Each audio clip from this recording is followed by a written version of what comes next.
Go to New Item and select Adjustment Layer. And drag the Adjustment Layer video to.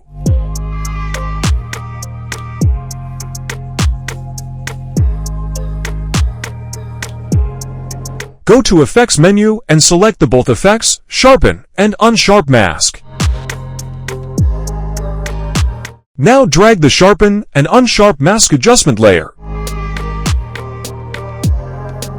And go to Effect Control, select Sharpen amount 10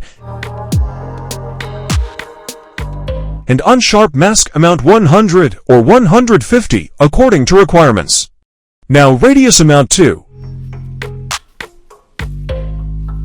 Now final results. Subscribe my AniMotion channel for more interesting video.